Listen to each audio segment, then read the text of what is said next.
नमस्कार, मैं हूं राजेंद्र देव। आज तारीख है 20 अप्रैल और प्रधानमंत्री ने जैसा कि घोषणा की थी उसके मुताबिक आज कुछ जिलों में लॉकडाउन में रियायतें दी गई हैं। लेकिन तमाम जिलों में जहां पर 10 से ज़्यादा केस हैं, हम उत्तर प्रदेश की बात कर रहे हैं, वहां पर हालात पहले वाले ही बने हुए हैं। मतलब लॉकडाउन के जो नियम पहले लागू थे वही आज भी लागू है, बल्कि कई जगहों पर लॉकडाउन को और सख्ती से लागू किया जा रहा है, उसका पालन और सख्ती से कराया जा रहा है। कई जिलों में फैसला जिलाधिकारियों पर छोड़ दिया गया है। संक्रमण के मामले लगातार बढ़ते जा रहे हैं। अभी उत्तर प्रदेश में 1000 से ज्यादा सक्रिय मामले हैं। कई जिलों में हॉटस्पॉट भी पहले से ज्यादा हो गए हैं। जाहिर सी बात है, चुनौती बहुत ज्यादा है और चुनौती बड़ी हो गई है।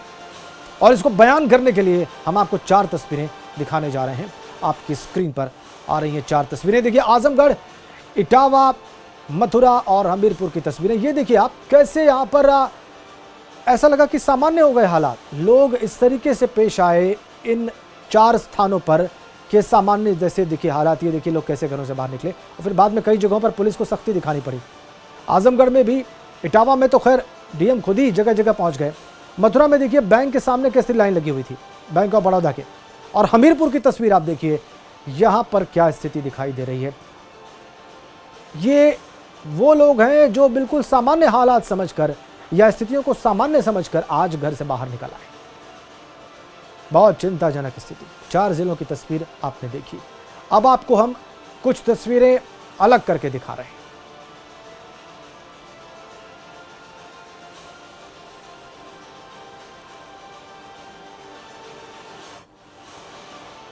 आजमगढ़, हमीरपुर, मथुरा, इन सब जगहों की तस्वीरें आपने एक साथ देख ली। अब आपको आजमगढ़ की तस्वीर हम अलग से दिखाई देते हैं। आज ही यहाँ पर एक मामला कोरोना संक्रमण का सामने आया। ये देखिए आप, बिल्कुल ऐसा लग रहा है कि जैसे पुराने दिन थे लॉकडाउन से पहले के, वैसे लोगों को लगा कि वैसे घर से बाहर निकलना चाहिए। कई लोगों ने मुंह पर कोई मास्क भी नहीं लगाया हुआ है, जैसा कि आप देख सकते हैं। और आप ये भी देख सकते हैं आजमगढ़ में कि कैसे सड़क पर चहल है पतली सकरी गलियों में। कई लोगों ने चेहरे पर कोई मास्क नहीं लगाया है। सुनिए। बिना मास्क लगाए अगर कोई भी पाया गया तो धारा 188 के तहत उसे जेल भी जाना पड़ सकता है और उसे जुर्माना भी देना पड़ सकता है। पुलिस को सड़कों पर उतरना पड़ा। अब आपको जिलाधिकारी की बात सुनाई देते हैं आजमगढ़ में।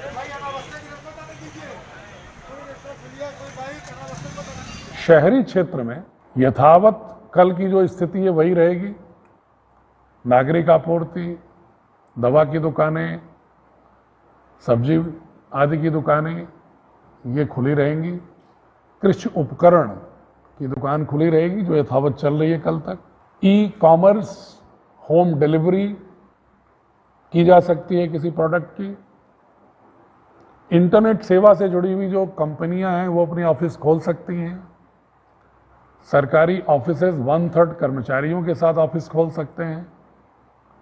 बाकी और कोई व्यापारिक प्रतिष्ठान जो कल तक बंद थे, बंद रहेंगे।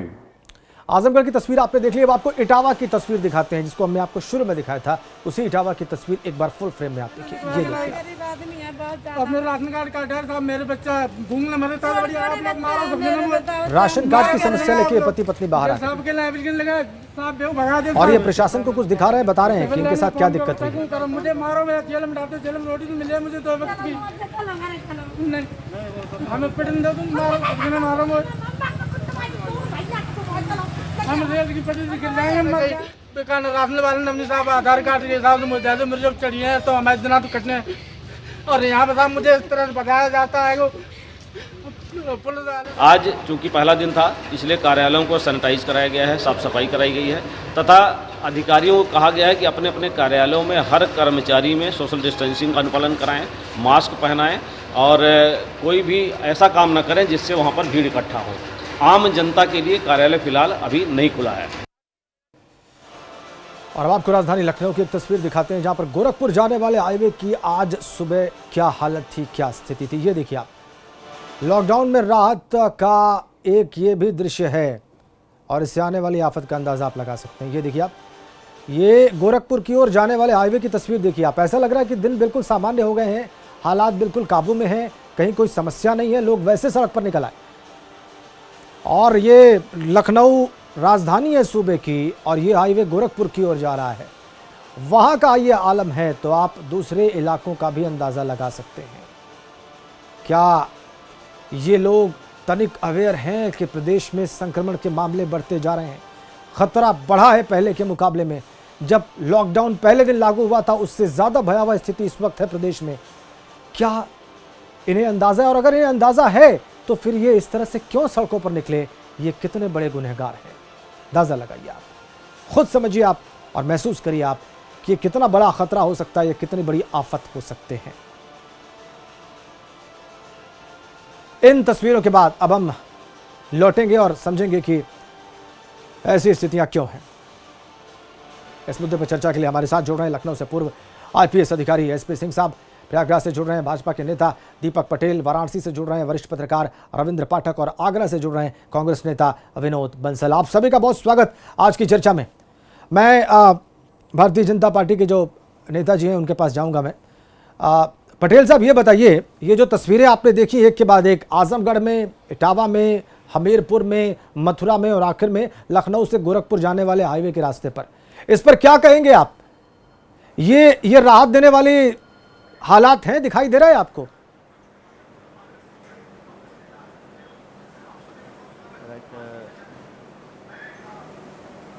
जी जी पटेल साहब बोलिए। जी जी राजेश जी, ये जन चेतना और जन सहयोग का भी विषय है। जिस तरह हमारे प्रधानमंत्री जी ने, हमारे मुख्यमंत्री जी ने सबसे पूरे देशवासियों से, प्रदेशवासियों से हाथ जोड़कर निवेदन किया कि आप लोग लॉकडाउन का पालन करें, सामाजिक दूरी बनाएं, तो जन सहयोग की भी अपेक्षा है इसमें। ये घोर लापरवाही है और जनमानस को सोचना चाहिए कि इतना बड़ा लॉकडाउन पूरे देश के अंदर लगाया गया है तो उन्हीं के हिफाजत के लिए, उन्हीं की सुरक्षा के लिए किया गया है जी। तो आप लोग सचेत कर रहे हैं और सरकार की दृष्टि में भी है।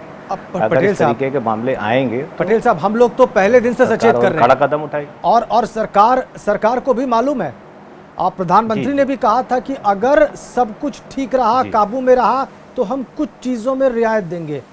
और उसके लिए भी जो 11 सर्विसेज हैं उसके लिए भी बिल्कुल स्पष्ट आदेश है कि यही लोग काम पे जाएंगे। उसके बाद भी जनमानस इस तरह से बिहेव कर रहा है। अब आपने पहले दिन देख लिया, अब इसके बाद क्या करना चाहिए? जी जी, जाहिर तौर पर अगर जी बोलिए। अगर लोगों की समझ में नहीं आएगा तो सरकारी स्तर पर फिर सख्ती की जाएगी, करना भी चाहिए। क्योंकि लॉकडाउन एक बहुत बड़ा कारण था कि जिस हिसाब से हमारे प्रदेश की आबादी है, देश की आबादी है, पूरी दुनिया आज इस कोरोना जैसी महामारी के चपेट में है और लॉकडाउन समय से लग गया। प्रधानमंत्री जी ने सबसे अनुरोध किया। ये बड़ी वजह रही कि आप तुलना कीजिए कि जो बहुत ही समृद्ध देश हैं दुनिया के, जिनको बड़ा गुमान था अपनी शक्ति का, अपनी मेडिकल सुविधाओं का, आज वहाँ पे मरीजों की संख्या, मरने वालों की संख्या बड़ी संख्या में बढ़ रही है। लेकिन हमारे यहाँ समय से ये चीज़ें लागू हो गई तो इसका असर है। और अरे पटेल साहब, इसका असर नहीं निकल के आ रहा है, तो इसका असर आप क्लेम कर सकते हैं ना, इसका असर आप क्लेम कर सकते हैं। लेकिन अभी आप देखिए 1000 से ज्यादा एक्टिव केसेस उत्तर प्रदेश में हैं। जब पहले दिन लॉकडाउन लागू हुआ था उत्तर प्रदेश में तो 100 से भी कम का मामला था, अभी 1000 से भी ऊपर चला गया है। तो आपको लग रहा है कि ये राहत देने लायक स्थिति है, छूट देने लायक स्थिति है प्रदेश में?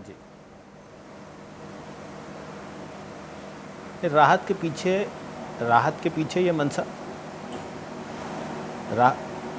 बोलिए पटेल साहब बोलिए। राहत के पीछे ये मंशा कतई नहीं थी कि लोग सामान्य जनजीवन की तरह सड़कों पे निकल पड़े और अपना जैसे लॉकडाउन के पहले की स्थितियाँ थी उस हिसाब से वो पुनः अपना पूर्ववत काम में लग जाएं। लॉकडाउन में ढील देने के साथ ये संदेश भी था कि आपको सामाजिक दूरी, जो एक बहुत बड़ा संदेश दिया था, आपको सामाजिक दूरी का पालन करना चाह रहे हैं पटेल साहब, छूट में इसेंशियली आप ये कहना चाह रहे हैं कि जो बात प्रधानमंत्री ने कही थी या जिस नीयत के साथ ये रियायत देने की बात हुई थी वो लगता है ठीक से समझी ही नहीं गई। अब मैं आईपीएस अधिकारी एसपी सिंह साहब के पास जाऊंगा। एसपी सिंह साहब, एक बार फिर से बहुत स्वागत। मेरा ख्याल से मेरी आवाज आप तक पहुंच रही होगी सिंह साहब। Thank you. मैं ये कह रहा हूं कि ये तस्वीरें जो आपने देखी, इसमें कहां चूक हो रही है और क्या इन तस्वीरों को देखने के बाद राहत देने का जो निर्णय लिया गया था वो ठीक होता दिख रहा है आपको?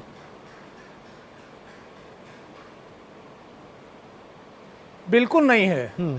आप देखिए, लॉकडाउन एक ऐसा लैगिंग पीरियड है जिसमें सरकार तैयारी करती है कि हम कैसे प्रिवेंटिव मेजर्स लें, कैसे अपने इक्विपमेंट्स प्रोक्योर कर लें, जी कैसे अपने टेस्ट की व्यवस्था कर लें, टेस्ट के कैटरिंग किस ले आए, इसकी व्यवस्था कर लें। अभी पूरी व्यवस्था नहीं हुई है, कोशिश हो रही है दिल्ली के माध्यम से या यूपी के माध्यम से जो कोशिश हो रही है, लेकिन अभी वो जो टेस्ट जब तक पर्याप्त मात्रा में नहीं होंगे, जब तक वो डिटेक्शन नहीं होगा, जब तक ट्रैकिंग और ट्रेसिंग नहीं होगी, तब तक लॉकडाउन को खोलना और लॉकडाउन का इस तरह से वायलेशन करना जो थोड़ी बहुत ढील दी है, ये बहुत खतरनाक साबित होने जा रहा है। आप ये मान के चलिए लॉकडाउन में वायरस कहीं गया नहीं है, वायरस यही है, लोगों के बीच में है, बस वो ट्रांसमिशन रुक गया है। आपको पता है कि 25 से 30% लोग ऐसे हैं, अभी दिल्ली में भी आज 25 पकड़े गए हैं, बिल्कुल, कि 25 लोग जो पॉजिटिव मिले उनमें कोई लक्षण नहीं है, लेकिन वो ट्रांसमिशन कर रहे हैं जी। तो आप ये मान के चलिए जो भीड़ बाहर निकल रही है, सड़क पर जो लोग आ रहे हैं, और सरकार अपनी तैयारियों में जुटी हुई है, सरकार तैयारी कर रही है कि हम किस तरह से टेस्ट बढ़ाएं जी। और अभी वो हो नहीं पाई है पूरी तैयारी, और इस वक्त लॉकडाउन से बाहर निकल जाना, खोल देना, मुझे लगता है एक बहुत डेंजरस है और ये बहुत बड़ा विस्फोट बन सकता है, सामने निकल सकता है। ये एसपी सिंह साहब, जनसंख्या सिंह साहब, ये जो लखनऊ हाईवे की जो तस्वीर आपने देखी, देखिए आप अभी भी स्क्रीन पर है, बड़ी संख्या में वाहन निकल रहे हैं, पुलिसकर्मी और ट्रैफिक पुलिसकर्मी दोनों वहां पर मौजूद हैं। तो लोग तो हैं ही दोषी इस बात के, लेकिन क्या व्यवस्था आपको दोषी नहीं दिखती है यहां पर? बिल्कुल है। देखिए, मुझे लगता है जैसे व्यवस्था थक गई हो, ये 30 दिन या 25 दिन जो भी हुआ है, इसमें लगता है कि मुझे प्रशासनिक व्यवस्था एक थक गई है, उबाऊ हो गया है सब कुछ जी। वो पूरा ध्यान नहीं दे रहे हैं, वो पूरा उनको लग रहा है कि यार कब तक चलेगा ऐसे ही लॉकडाउन। और जनता भी जो है अंदर घरों में रहते हुए, देखिए आप जानिए कि अधिकांश लोग वो हैं जो रोज कमाते खाते हैं जी, या जिनको रोजमर्रा की चीजें चाहिए जी। वो होम डिलीवरी का सिस्टम वो पूरी तरह लागू करना असंभव है एक्चुअली। इतनी जनसंख्या है, इतनी डेंस पॉपुलेशन है, मुझे लगता है प्रशासन भी थकाऊ हो गया है और लोग भी घर में रहते रहते उनको लग रहा है कि अपने काम कैसे करें, आमदनी का साधन कैसे जुटाएं, वो भी बाहर निकल रहे हैं, लोग अपनी जान पे खेल के बाहर निकल रहे हैं। ये बहुत खतरनाक मंजर है, इस मंजर से किसी तरह से जूझना पड़ेगा, प्रशासन को जूझना पड़ेगा, लोगों को समझना पड़ेगा कि ये एक मृत्यु आपके दरवाजे पे दस्तक दे रही है। अगर आप नहीं जागेंगे, वायरस कहीं गया नहीं है, ये विस्फोट जो अन्य देशों में आप जिनका हम मजाक बना रहे हैं कि ये बड़े बड़े देश जो हैं ये इससे जूझ रहे हैं, वहां तो टेस्ट बहुत व्यापक हो रहे हैं, इसलिए सामने आ रहा है। हमारे टेस्ट नहीं हो रहे इसलिए सामने नहीं आ रहा है, छुपा हुआ है। अगर उसी पैमाने पर टेस्ट हमारे यहाँ हो जाए तो आपको पता चल जाएगा कि यूपी में 50,000 से ज्यादा केसेस। बिल्कुल ठीक कही आप, बिल्कुल ठीक बात कही आपने। दिल्ली में टेस्ट हुए, जब ऐसे रैंडम टेस्ट किए गए तो पता नहीं कितने लोग ऐसे सामने आ गए जिनके पास लक्षण ही नहीं थे जिनके अंदर, और उसके बाद चीजें सामने आ रही हैं एक के बाद एक। पुलिसकर्मी भी, डॉक्टर्स देखिए मुरादाबाद में उनकी जान चली गई, पुलिसकर्मियों के भीतर बहुत सारे लक्षण मिले हैं, वो कोरोना पॉजिटिव टेस्ट किए गए। विनोद बंसल साहब, क्या किया जाए? राहत भी देनी थी, अर्थव्यवस्था का भी ध्यान रखना है, और ऐसे सीन भी हैं, करें तो करें क्या विनोद बंसल साहब? जी राजेंद्र जी, सबसे पहले तो मैं आदरणीय मुख्यमंत्री जी के पिताजी का देहांत हो गया है, मैं अपनी कांग्रेस पार्टी की ओर से, अपनी ओर से उनको श्रद्धांजलि देता हूं, उनके परिवार को सांत्वना मिले, भगवान उनकी मदद करे जी। अब मुख्य विषय पे आते हैं। सही बात तो ये है कि आपने लखनऊ में देखा, नर्सें सड़क पर थीं और बराबर मांग कर रही हैं। हम कितनी सांत्वना देंगे, कितनी झूठ बोल के मतलब समझाएंगे, हमारी समझ में नहीं आ रहा। और उनको इक्विपमेंट चाहिए, उनको सामान चाहिए, लेकिन वो नहीं मिल रहा। बराबर सब बात कहते रहते हैं और उसके साथ साथ कुछ नहीं है। अभी आपने कहा ई कॉमर्स का, क्या आप ये छोटे जो मध्यम दुकानदार हैं को उनको मार कर छोड़ेंगे? आपने ये देखा घर घर सप्लाई करेंगे, 20 दिन से 25 दिन से अपनी दुकानें बंद करे हुए हैं और उनके बारे में कोई सोच तक नहीं रहा। वो अपनी दुकानों को बंद कर देंगे और ये विदेशी कंपनी आकर कमाएंगी और कुछ करेंगी। ये विदेशी, ये बीजेपी की दोहरी चाल है। अरे ये बात दूसरी हो गई, जब सत्ता में नहीं थे तो स्वदेशी जागरण मंच बंसल साहब, ये बात दूसरी हो गई। ना ना ना ना ना, अरे मेरी बात सुनिए, ये बात दूसरी दिशा में जा रही है, ये बात दूसरी दिशा में जा रही है। मैं ये कह रहा हूं कि लॉकडाउन में जो रियायत दी गई है, जो छूट दी गई है, ये ठीक है कि नहीं है? ठीक बिल्कुल है और नहीं भी है। अच्छा, कारण उसका साफ है कि आप यदि व्यवस्था को संभालेंगे नहीं। और जैसे कि मैं आपको बताऊं, आगरा के अंदर आज एक सिकंदरा में एक बीमार व्यक्ति था, उसने एसएन हॉस्पिटल में टेलीफोन किया, उसने 108 नंबर को टेलीफोन किया, कोई जवाब नहीं मिला। ये और चिंता की गरीब बात है, की बेचारे की मृत्यु हो गई। ठीक बात है, लेकिन मैं आप चाहता हूं कि शासन प्रधान से जी ठीक बंसल साहब, आपने कहा कि ये ठीक भी है छूट देना और नहीं भी है, बात स्पष्ट हुई नहीं। रात ठीक है कि नहीं है और इस रात के दुश्मन कौन है? बंसल साहब, दोषी कौन है? अगर कई जगहों पर रियायत का लोग बेजा फायदा उठा रहे हैं तो आपकी नजर में दोषी कौन है, ये बताइए साफ साफ। देखिए मैं आपको बताता हूं साफ बात। जिस सप्लाई के नाम पर एक पक्षपात कर रहे हैं, जैसे कि आपने बताया लखीमपुर के सांसद और अपने कार्यकर्ताओं को लेकर जो वितरण कर रहे हैं वो बहुत गलत तरीके से कर रहे हैं। ये कोरोना के दुश्मन है, ये देश के दुश्मन है। जनता से तो अपेक्षा करते हैं कि आप सब काम करिएगा, सब अपना त्याग कर दीजिएगा, लेकिन ये त्याग नहीं करेंगे। ये बात आपकी ठीक है और अपना नाम करना चाहिए। मैं आपको एक सुझाव देना चाहता हूँ। जी बोलिए। सब्जी मंडी में एक मिनट सुन लीजिएगा। सब्जी मंडी जो कि आगरा में एक स्थान पर है, उसको 4 स्थानों पर डिवाइड किया जाए, जिससे कि ठेल वालों के ऊपर जो आधार कार्ड मांगते रहो, लेकिन 4 जगह डिवाइड हो जाएगी आगरा में, तो मैं समझता हूं कि सप्लाई अच्छी हो जाएगी और जनता को राहत मिलेगी। चूंकि एक तरफ आप सख्ती कर रहे हैं, एक तरफ आज पुलिस ने पूरी सख्ती आगरे के अंदर की है, हम उनका विरोध नहीं कर रहे, हम कहते हैं कि आज सख्ती करो, लेकिन उसके साथ साथ जनता को परेशानी नहीं होनी चाहिए, वो परेशानी हो रही है। क्योंकि बीजेपी की एक बात आपने सुझाई, मंडी को 4 टुकड़ों में, मंडी को 4 जगहों पे बांट दिया जाए। ठीक है, ये बात महत्वपूर्ण है आपकी, आप चाहते हैं कि व्यवस्था भी बनी रहे और सख्ती भी रहे। ठीक है, जल्दी से बंसल साहब, बहुत जल्दी से एक बात और सुन लीजिए। आगरा नगर निगम के द्वारा, एक मिनट सुन लीजिए, आगरा नगर निगम के द्वारा सैनिटाइजेशन किया जा रहा है। अखबारों के माध्यम से कुछ माध्यम से ये मालूम पड़ा है कि वो टैक्स के रूप में वसूली करेंगे। मेरा उनसे अनुरोध है और निवेदन है, ऐसी गलती मत करना, नहीं जनता सड़कों पर आपका जवाब देगी। दूसरी बात, बीजेपी की कथनी और करनी के अंतर की एक बात सुन लीजिएगा। ये पहले एक नारा देते थे, हर हाथ को काम हर खेत को पानी, आज वो नारा बदल गया है उसका, वो अब है हर हाथ को काम ना हर खेत को पानी। जो बीजेपी की है झूठी कहानी। अच्छा ठीक, इसको मैं निश्चित रूप से कहना चाहूँ। दीपक पटेल आपको रिस्पॉन्ड करना चाह रहे हैं, ये आपने राजनीतिक बात कर दी। सुनिए बंसल साहब, ये आपने थोड़ी पॉलिटिकल बात कर दी, दीपक पटेल आपको रिस्पॉन्ड करेंगे, लेकिन मैं रविंद्र पाठक जी से पहले समझ लूं। हमारे साथ है सीनियर जर्नलिस्ट रविंद्र पाठक जी, स्वागत सर आपका। ये जो तस्वीर आपने देखी और ये जो अलग अलग राय सुनी, ये तो ठीक है, लेकिन इसके दुश्मन, इसके शत्रु कौन है? जो राहत दी गई है वो, मैं अपना सवाल दोहरा दूं, और अब क्या करना चाहिए ऐसे हालात में? राजन जी, दुश्मन इस वक्त जनता खुद अपनी बनी हुई है। आप समझ लीजिए कि डॉक्टर या पुलिस वाले सब अपनी जान जोखिम में डाल के आपके लिए मुस्तैद है, लेकिन आप नहीं मानेंगे तो हर घर को लॉकडाउन नहीं किया जा सकता। प्रशासन की अपनी एक क्षमता है, पुलिस की अपनी एक स्ट्रेंथ है, उसी स्ट्रेंथ में उनको सारी चीज करनी है जी। एसपी सिंह साहब ने सही कहा कि कुछ हुआ कि उबन जैसी भावना हो गई है कि लगातार हम एक जैसी चीज देख रहे हैं। लोग, पब्लिक भी चाह रही है कि हम बाहर निकले, लेकिन उनको ये समझना पड़ेगा कि इस टाइम जब 1000 केसेस यूपी में हो गए हैं, अगर आपने जरा सा भी लापरवाही की तो आपको महाराष्ट्र बनते देर नहीं लगेगी। आज यूपी में बनारस, प्रयागराज या फिर कानपुर, लखनऊ, आगरा, ये सब ऐसे शहर हैं जो बहुत डेंस पॉपुलेशन वाले हैं। बिल्कुल, यानी एक व्यक्ति जब तक आइडेंटिफाई होगा वो कम से कम 4 से 10 लोगों को इन्फेक्टेड कर चुका होगा। आप कहाँ करेंगे? वो 4-10 आप आइडेंटिफाई करेंगे या सर्विलांस पे लेंगे, तब तक वो 40 लोगों को इन्फेक्टेड कर चुके होंगे वो लोग। तो इसलिए बेहतर ये कि ये इनके इस वक्त रियायत की बिल्कुल जरूरत नहीं है, बिल्कुल नहीं। जान है जहान है, आप सबका धंधा पानी चलेगा, जिंदा रहेंगे तो चलेगा, अगर मौत हो गई तो कुछ नहीं फायदा। तो इसलिए सबको अभी फोर्सली आपको अगर रखना है घर पे तो फोर्सली रखिए, कोई रियायत की जरूरत नहीं है। 3 तारीख तक इन चीजों को बहुत कड़ाई से लागू करना होगा। और अभी जो यूपी में एक आइडिया चल रहा है कि जहां केसेस मिल रहे हैं उनको सीज कर देना, उन एरिया को हॉटस्पॉट के रूप में तब्दील कर देना, ये बहुत अच्छा है, इसका काफी फायदा मिलेगा।